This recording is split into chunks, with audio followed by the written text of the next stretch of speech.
안녕하세요. 저는 국민대학교 정금인 교수님 연구실의 오현정 연구원입니다. 지난번에 올렸던 어댑티브 오토사 소개 영상에서는 되게 간략한 개요만 설명을 드렸었는데 이번에는 거기에 이어서 구조에 대해서 조금 더 자세히 설명을 드리려고 영상을 찍게 되었습니다. 네, 먼저 지난번 영상에서 말씀드렸던 부분 간략하게 설명하고 넘어가도록 하겠습니다. 차량에 있어서 요구되는 기능들이 많이 늘어나게 되고 그 기능들이라고 한다면 커넥티비티, V2X와 같은 차량 내외부 통신, 그리고 자율주행, 전기화 이런 핵심 트렌드에 따라서 차량의 기술적인 요구사항이 증가하게 되고 이러한 고급화된 기능 실현을 위해서 새로운 플랫폼의 필요성이 대두되게 됩니다. 네, 이러한 필요성에 따라서 오토사 협회는 2017년 3월 31일에 오토사 어댑티브 플랫폼이라고 하는 차세대 ECU용 표준 통합 플랫폼을 출시하게 됩니다. 이 어댑티브 플랫폼이란 파식스 운영체제를 기반으로 한 새로운 자동차 메가 트렌드의 ECU 표준입니다. 이 어댑티브 플랫폼의 출범 목적은 논오토사 플랫폼과 오토사 플랫폼의 통합입니다. 그리고 고성능 컴퓨팅, 통신 메커니즘을 제공하여 유연한 소프트웨어 구성이 가능한 것을 목표로 하고 있습니다. 네, 그래서 어댑티브 플랫폼의 구조에 대해서 크게 세 가지를 설명을 드릴 텐데요. 첫 번째는 서비스 오리엔티드 아키텍처라고 하는 SOA와 또 두 번째로는 오토사 런타임 for 어댑티브 애플리케이션이라고 하는 ARA, 그리고 마지막으로 어댑티브 애플리케이션에 대해서 설명을 드리도록 하겠습니다. 네, 먼저 SOA입니다. SOA란 네트워크를 통해서 정의된 어떠한 프로토콜을 이용하여 서비스라고 하는 것을 제공하고 소비하는 소프트웨어 구조를 말합니다. 여기서 서비스란 기능적인 의미를 가진 소프트웨어 단위로서 이러한 기능들은 명시적으로 정해진 인터페이스를 통해 통신이 됩니다. 네, 여기에서는 기능을 제공하고 요청하는 데 있어서 어떠한 수단을 사용할 것인지, 어떠한 데이터를 송신할 것인지, 수신할 것인지에 대해서 정의해주게 됩니다. 아래 그림을 보시면 신호 기반의 통신보다 유연성과 확장성이 높은 것을 확인하실 수 있습니다. 네, 어댑티브 플랫폼 내에서 서비스 지향 구조가 가지는 의미와 장점에 대해서 설명드리도록 하겠습니다. 네, 첫 번째로는 다양한 클라이언트에게 서비스가 가능하다는 점입니다. 플랫폼에 대해 독립적이기 때문에 원하는 소프트웨어와 하드웨어의 사용이 가능합니다. 이 SOA를 적용함으로써 소프트웨어와 하드웨어의 완전한 독립성이 추가되기 때문에 이 개발자가 원하는 소프트웨어와 하드웨어를 사용하는 것이 가능하고 이러한 점은 시스템을 설계하는 데 있어서 유연성을 향상시켜 줍니다. 두 번째로는 서비스의 재사용성 그리고 확장성입니다. 개발되어서 이미 제공되고 있는 서비스에 대해서 재개발을 할 필요가 없습니다. 그리고 하나의 서비스를 여러 애플리케이션에 사용이 가능하기 때문에 확장성 또한 만족을 합니다. 오토사 협회가 오토사를 출범하는 데 있어서 가장 추구하는 목표의 첫 번째가 소프트웨어의 재사용성과 확장성이기 때문에 이 어댑티브 플랫폼의 구조로서 SOA를 채택하는 데 있어서 이러한 점이 가장 큰 이유로 작용했을 것으로 보입니다. 네, 그 다음으로는 오토사 런타임 for 어댑티브 애플리케이션이라고 하는 ARA에 대해서 설명드리도록 하겠습니다.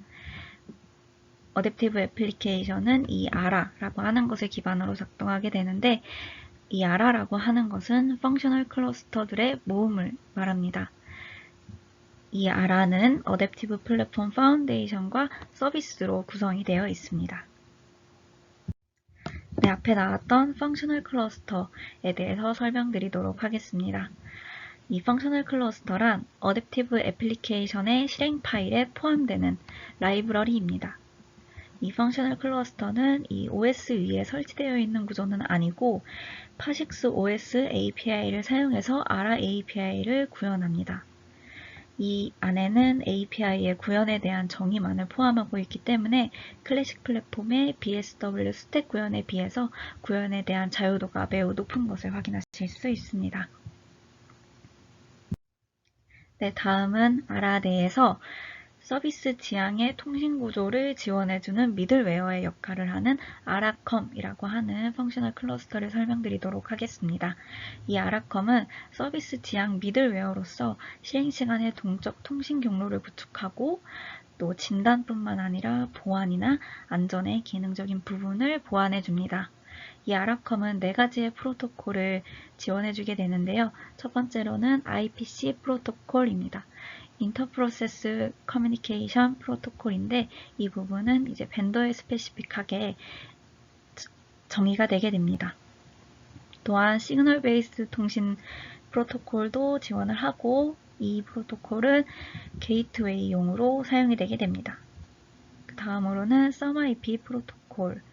이 프로토콜도 지원을 하게 되는데 이 프로토콜은 어댑티브 플랫폼 내에서 어댑티브 애플리케이션 간의 통신뿐만 아니라 내외부의 통신 그리고 어댑티브 플랫폼과 클래식 플랫폼의 통신에도 SOMIP 프로토콜이 사용이 되게 됩니다.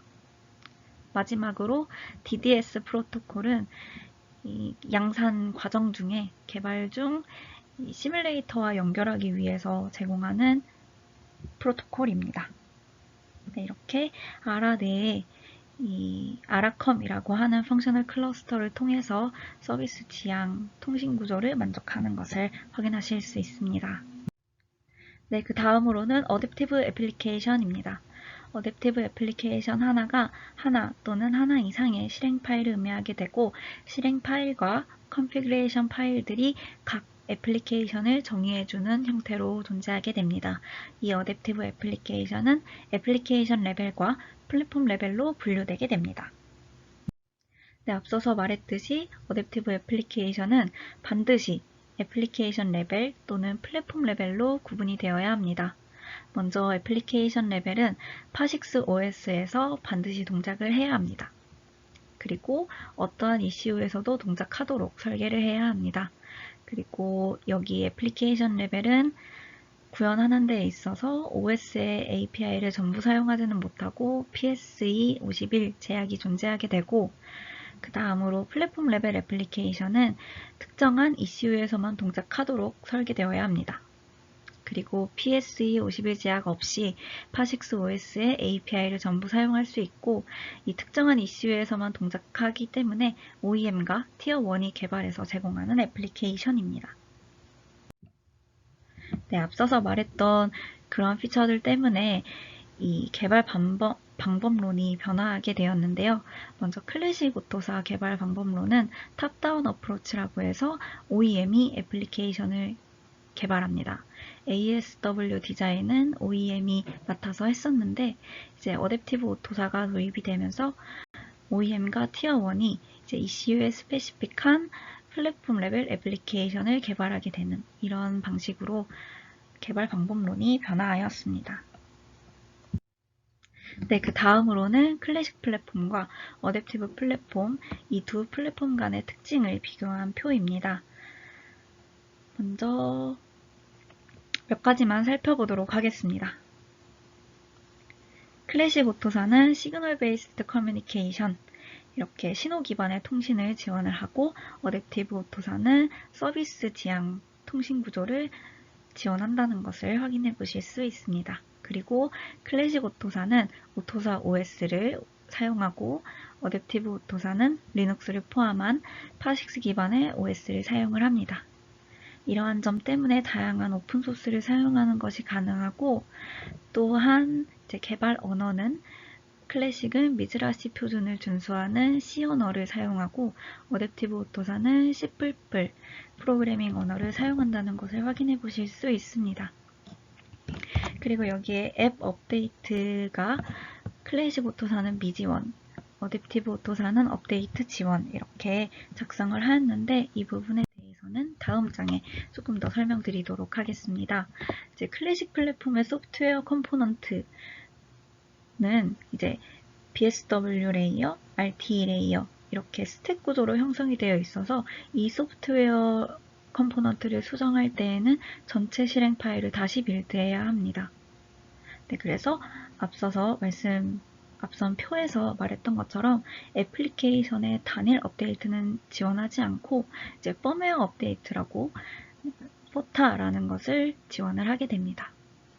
그에 반해 어댑티브 플랫폼은 이제 어댑티브 애플리케이션 자체가 하나의 실행 파일인데다가 이 어댑티브 애플리케이션에는 이 펑셔널 클러스터가 포함된 상태이기 때문에 애플리케이션을 수정할 때에는 이 어댑티브 애플리케이션에 대한 실행 파일 하나만 업데이트할 수 있기 때문에 애플리케이션 단일 업데이트가 지원이 가능하게 되는 겁니다. 네, 앞서서 차이점을 계속 살펴봤는데 이 차이점이 있다고 해서 새로 나온 어댑티브 플랫폼이 클래식 플랫폼을 대체하고 그러는 것은 아니고 이제 각각의 플랫폼이 서로 다른 영역을 다루기 때문에 두 플랫폼의 인스턴스가 한 차량에 공존하는 것을 추구합니다. 그래서 두 플랫폼은 모두 핵심 요소를 포함하는 공통의 파운데이션을 공유하게 되고 이 파운데이션은 클래식 플랫폼과 어댑티브 플랫폼 간의 상호 호환을 가능하게 합니다. 그래서 클래식 플랫폼과 어댑티브 플랫폼에 대한 이제 통신 시나리오를 한번 이제 그림으로 나타내 보았는데요. 이 클래식 플랫폼 안에서도 SOMIP 프로토콜을 지원을 하기 때문에 클래식 플랫폼과 어댑티브 플랫폼은 이 SOMIP 프로토콜을 통해서 이더넷으로 통신을 하게 됩니다. 클래식 플랫폼에서는 제어 관련한 이제 기능 애플리케이션을 배치하고 어댑티브 플랫폼에서는 자율주행이나 V2X와 같은 애플리케이션을 배치하는 이런 시나리오로 이 두 플랫폼이 통신하면서 한 차량에 공존하는 시나리오를 생각해 볼 수가 있습니다. 네, 오늘 준비한 자료는 여기까지이고 여기까지 들어주셔서 감사합니다.